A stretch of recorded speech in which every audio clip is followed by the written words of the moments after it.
I'm ready to go to war with these guys. I mean, I'm ready to go to war. Let the rest of it take care of itself. I think everybody in this locker room needs a man to be ready to go to war.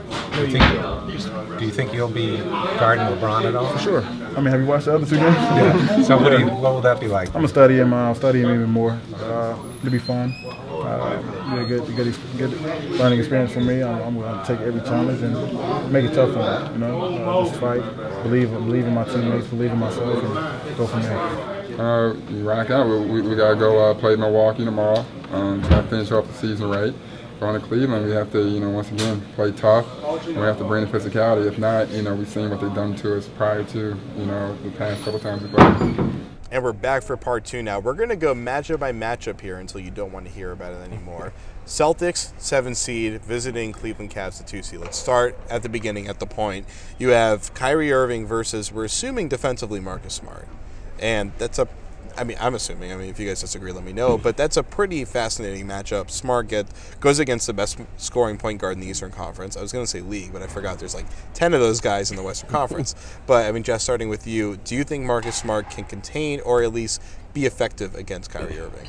It's going to be really tough, and let's take KYRIE Irving out of the equation for a minute. This is Marcus Smart's first postseason, so we have to factor that in. Whether he was guarding Jeff Teague, KYRIE Irving, Michael Carter-Williams, it doesn't matter. It's the beginning stages of his career, so there's going to be those nerves he's going to have to shake through. Now you throw KYRIE Irving into the mix. I don't really know who's going to contain KYRIE Irving, but you know that Marcus Smart, what we can expect from him is effort and hustle, and you have to hope that he's just going to stay within himself, not let himself get too emotional, and I think Brad Stevens will do a good job of trying to rein in those emotions. KYRIE will have games where he's going to dominate.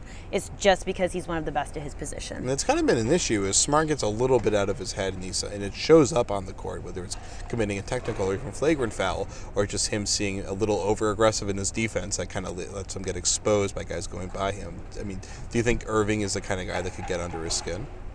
Irving, I think, can get under anybody's skin, but but he's not going to be that kind of guy who, he'll get under his skin because of how well he's doing it. I don't see that being a yip-yap, super trash-talking matchup. But Marcus Smart is just going to have to deal that if KYRIE scores 30 points, which could very well happen, you still have to stay focused and stay within the system. Yeah, I totally agree with that. KYRIE could have 35 points in a game, and Marcus right. And but seriously, KYRIE could have a 35 point game where Marcus Smart plays good defense on him. He's had a 55 and a 57 point game this season. It's going to be really tough on Marcus Smart. Stevens might decide to switch it around a little, throw Avery Bradley on him at times, but just looking at the Smart Irving matchup, it's going to be really tough for him. It is going to be his first postseason, so he's going to be adapting to that at the same time. So, is Smart going to have his moments against KYRIE? Probably.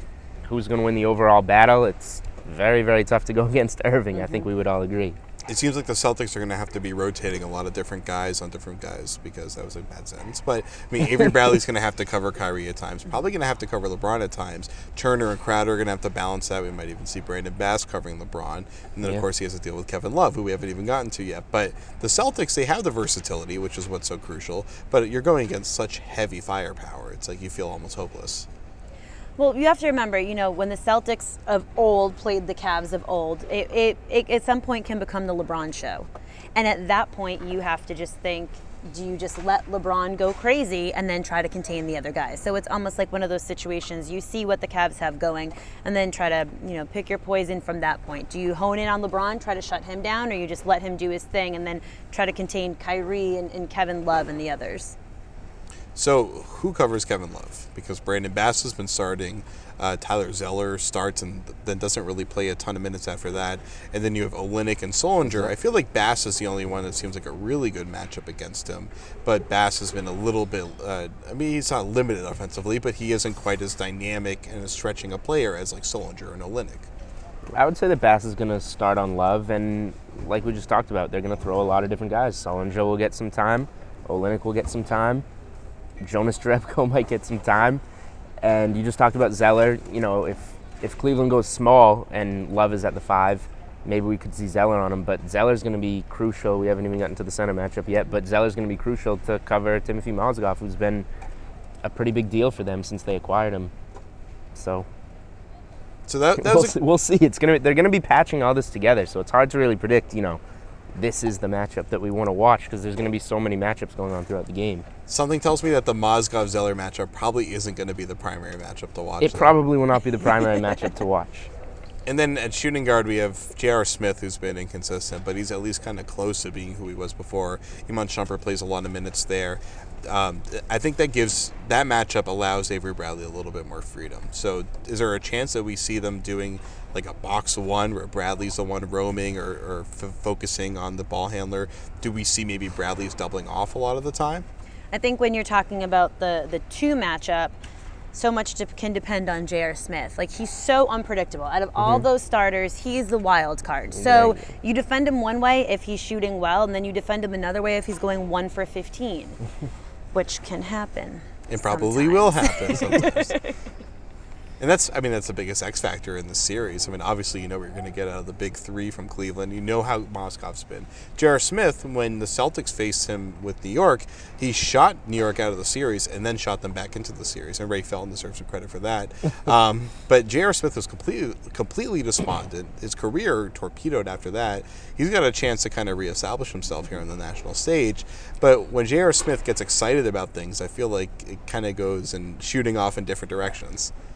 This postseason is a huge opportunity for J.R. Smith. He's been like this throughout his entire career. If he can put together a consistent postseason on a team that's, we all expect the Cavs to make it out of the East. If he can play consistent throughout the playoffs into the finals, people could look at him in a whole different light. Right now he's J.R. Smith, and that's how everybody thinks of him. He could become a new player if he could have a consistent postseason. Will he? If you were asking me personally, no. I think he's going to remain inconsistent, the J.R. Smith that we all know. But, there's a big opportunity in front of him to change that. So I guess at this point, do we make a prediction? Wait, no, there's someone else we need to talk about. Oh, who is that? There's the Perk factor. Oh, of course. Perk in the playoffs at the Garden. I mean, I'm pretty sure he's still undefeated at the Garden in some stat that Doc Rivers will throw at us. So, no, Perk's not going to play a lot of minutes. But, I mean, the crowd will cheer for him when he does. Yeah. I mean, are you going on Perk? No, nothing good. I was just going to say one other matchup that we didn't bring up when Isaiah Thomas is in the game. That's going to be tough defensively. We did Smart and Bradley on Irving, but when Thomas is in the game, where do you put him on KYRIE? He's probably going to get burned. Do you give up the size mismatch to J.R. Smith?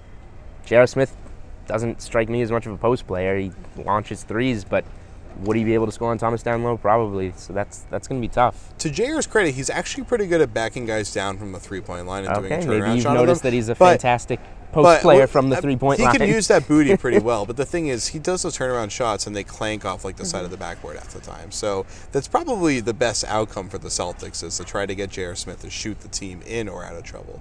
And one thing about the Celtics and the Cavs that we didn't talk about, besides Perk, I have something else that's more legit than Perk. The coaching matchup. This is going to be a huge platform for, I think, a lot of people to see what Brad Stevens can do. The Celtics record this season doesn't really reflect how good of a coach he is. This is a guy who has coached like 5 million different players this year. I think I was on the roster at some point this season, and he has made them consistent towards the end of the season, and they're competing really well. So you have a team that totally follows their coach. Then you have another team that there's a coach, and then there's the players, and then there's other people, and there's guys behind them, like 10 rows in the stands. And so I think the Celtics have the coaching advantage in this situation because the team is so bought into Brad Stevens. You did play as much as Andre Dawkins this year, which I thought was pretty impressive. We had to get that one in there. You must have felt horrible when they let you go. They both played 0 minutes. Yes. As I pointed out to Timothy Mozgov the other day, I was a power forward in high school. And he told me I needed to work on it some more. It's pretty good. Were you stretch four or a hardcore post guy? Or girl? I was the one that just scratched for the rebounds by the scars I have. It's the long nails are still in play. That kind of player. Yeah, scrappy. Okay, so let's call it. Is it a 5-game series? Is it a 4-game series? Is it a 6-game series? I mean, there's a lot of leeway here. Is it a 7-game series? Is it an 8-game series? I mean, I don't think the Celtics are going to win more than 1 game if they're able to squeeze one out here. I'm going Cavs in 5 for this one, and I will give the Celtics 1 game in this series. And listen, let's face it, the Cavs are supposed to win this series. That's why they're the 2 seed. Arguably, you could say now the best team in the East. But I do think the Celtics will get a win for the fact that the Celtics have so much heart, especially here at home. And then I think the Cavs, this is still their first postseason series together. I think maybe you'll get that one game where things, maybe a third quarter collapse, things just seem all awry. Everybody will freak out. Oh my gosh, the Cavs lost a game, but they'll end up being fine. Yeah, I totally agree. It's tough not to pick the Cavs in 5, really. The Cavs are going to do what they want to the Celtics in this series, but this Celtics team plays so hard. They have so much heart. It's tough not to give them game 3 or 4 in this building. So I will do so like you, and it's going to be Cavs in 5. I'll give them game 4. I think when they're up against the ropes, they'll be able to squeeze one out. Somebody got specific with it. Yeah, I want to get. Well, I mean, it's their predictions. No one cares about them, but it's fun to make, right? I mean, I think when their backs are up against the wall, the threes will start to fall, and that's really where the Celtics can win. Is if they can outrun the Cavs and they can hit threes and they can force turnovers. Cavs, really good ball movement team on the perimeter. They can throw cross-court passes, stuff like that. But if you're a good perimeter defense team, which the Celtics have started to become because of their ability to switch, because of how much length and versatility they have on the perimeter, that you could disrupt that ball movement. And if you can do that and the Cavs don't have their shots falling on one night, you can't beat them.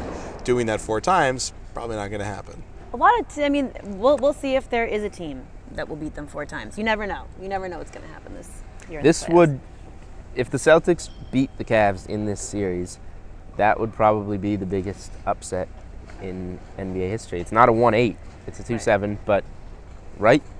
I mean, at least that I can remember, yeah, it'd be the biggest one. I always think of the We Believe Warriors over the Mavericks. The Mavericks. The We Believe Warriors were a really good team, way beyond what the Celtics are now. And the Mavericks, I don't think people really saw them as a great, dominant championship team, while Cleveland is showing that they could be that team already. Let's remember Celtics-Hawks, 7-game series in 2008. That's true. That is true. 7th game was not even an issue, but yeah. Right. Well, no, that Celtics team was learning how to win in the postseason like this Cavs team will be. So it's a good comparison right there. Okay, this is probably the most important thing. We kind of buried this, but the Paul Pierce story today. I know we were all sitting at dinner, all kind of like freaking out over that story. I think the thing that kind of like ruined my childhood was, even though I was 18 at the time, was Ray Allen not being in the big 3, and it's Sam Cassell. Holy, bleep this out, yeah. Well, like we talked about, Sam Cassell didn't come in till like later on in the season, and him and KG had a really deep history from like 10 years prior. They had been friends since forever on the Timberwolves. So it's no secret now at this point, you know, Ray Allen kind of did his own thing on the Celtics, but of all the guys on the team to throw in there, it was interesting that Sam Cassell, and I mean, personally, I would have liked to have been a fly on the wall with their jokes that they were making. Yeah, I mean, for me, it was just interesting to see, you know, that's the way that Pierce remembered it. KG, himself, and Sam Cassell. But so was it true, or was it just the way he remembered it? Does it even matter in the end, right? Well, I mean, I'm sure it's true. I'm just saying, you know, that's his thought process about it is fascinating to me. Yeah, and where was Tony Allen? Why didn't he call Tony Allen and make him part of the big 3? I'm seriously wondering that. Why wasn't Tony Allen part of that crew? I know it was like the older guys, is how he said it, but I feel like TA... Eddie House? Yeah. Could have been in the crew. Eddie House would have made sense. EJ? Wasn't Ty Lue around at that point? I think he was around at the beginning, right? Or was he a year after that? No.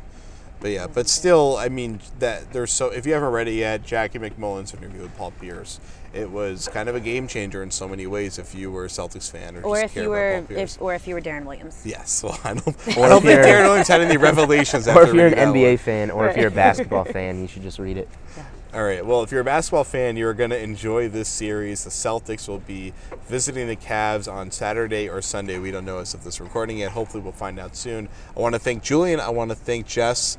That was a lot of fun. That's a great way to wrap up the regular season. We will be back after Game 3, whenever that is, on the Garden Report. Who would have guessed it? On CLNS Radio and Celtics Blog. You know what? I'll think more about that as we go through the next couple of days. You know, obviously we play tomorrow night, and you know we'll go deep into our bench tomorrow night. You know, that was kind of the plan of attack, anyways.